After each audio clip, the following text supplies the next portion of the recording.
गुरु प्यारी साध संगत जी, ये बात 1920 के दशक की है, जब हजूर महाराज सावन सिंह जी हुआ करते थे। साध संगत जी, तब महाराज जी संगत में बैठे थे और कुछ सज्जन अभ्यासी महाराज जी से प्रश्न पूछ रहे थे। कुछ अभिलाषी महाराज जी से अपने निजी अनुभव साझा कर रहे थे। महाराज जी उस समय संगत से सीधी वार्तालाप करते थे, क्योंकि तब संगत कम होती थी और संगत महाराज जी से आसानी से बात कर सकती थी। किसी को कोई भी प्रश्न होता था तो वो महाराज जी के सामने उस प्रश्न को रख देता था और महाराज जी उसका जवाब बहुत ही सरल तरीके से देते थे। तो ऐसे ही 1920 की बात है, जब दुनिया में एक महामारी फैली थी जिसको स्पेनिश फ्लू कहा गया है, जिसकी वजह से पूरी दुनिया में 5 करोड़ से भी ज़्यादा लोग घायल हुए थे और उनकी मृत्यु भी हो गई थी। इस बीमारी ने इंसानियत को हिलाकर रख दिया था।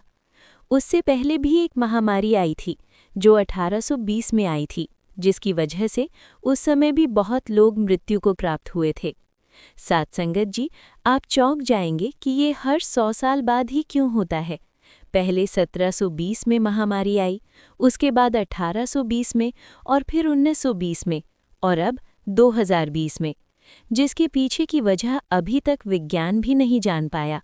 साध संगत जी, आप जानते ही हैं कि विज्ञान ने कितनी तरक्की की है, लेकिन इसके बावजूद भी कुछ रहस्य ऐसे हैं जिसे वो नहीं जान पाया, क्योंकि भविष्य जो है वो मालिक के हाथ में है, इंसान के हाथ में नहीं।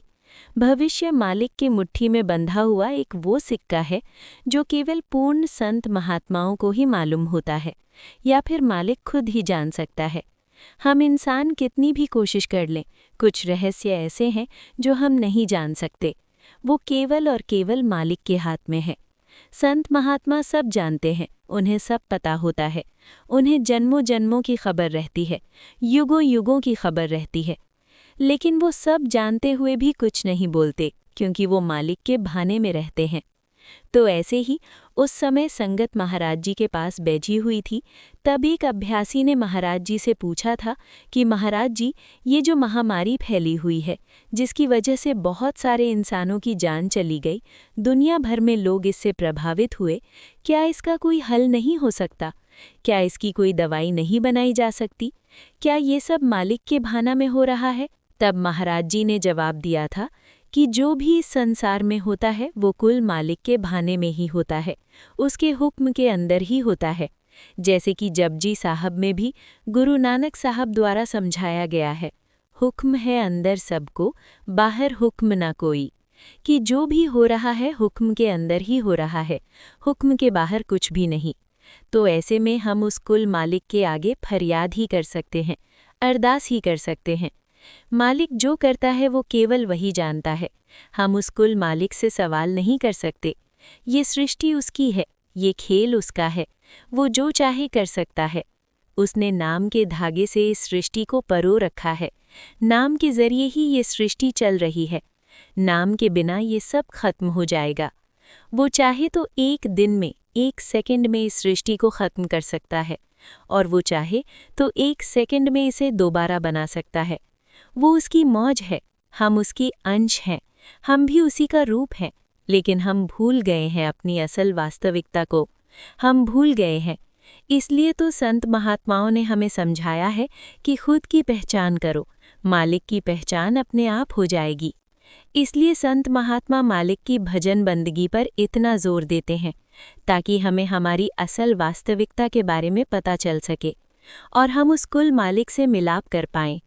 उसके भाने को केवल वही समझ सकता है जो उसमें समा गया है, जो उसी का रूप हो गया है। वाणी में कहा गया है, एवड़ू ऊंचा होवे कोई, तिस ऊंचे को ज्ञानी सोई, कि हम उस कुल मालिक के भाने को नहीं समझ सकते, केवल वही समझ सकते हैं जो उसमें समा गए हैं, जो मालिक में मिलकर मालिक का रूप हो गए हैं। इसलिए सत्संग में भजन सिमरन पर जोर दिया जाता है कि भजन बंदगी करो, नाम की कमाई करो। नाम के बिना यहाँ कोई नहीं। नाम हर समय हमारी संभाल करता है। जब सभी हमें छोड़ जाते हैं, नाम तब भी हमारी संभाल करता है। फिर चाहे कुछ भी हो जाए, इस संसार में कोई भी वारदात हो जाए, कोई भी तबाही हो जाए, लेकिन जो नाम की कमाई करता है जिसने भजन सिमरन को पूरा पूरा समय दिया है, जिसने कभी कोई नागा नहीं डाला, उसे फिर किसी चीज़ से डर नहीं लगता, उसे फर्क ही नहीं पड़ता, उसे बाहरी संसार से कोई मतलब ही नहीं रहता, क्योंकि वो सत्य को जान जाता है, उसे समझ आ जाती है, उस पर मालिक की कृपा हो जाती है। जब मालिक का नूर उस पर पड़ता है तो उसका रोम रोम मालिक की कृपा से भर जाता है। तब उसे कोई फिक्र नहीं रहती। संसार में कोई भी तबाही हो, कुछ भी हो जाए, उसे कोई परवाह नहीं रहती। वो तो मालिक के साथ जुड़ जाता है। उसे पता है कि मैं कोई शरीर नहीं हूँ। जब मालिक की कृपा होती है तो आत्मा भी संवर जाती है और जो देह होती है वो भी संवर जाती है।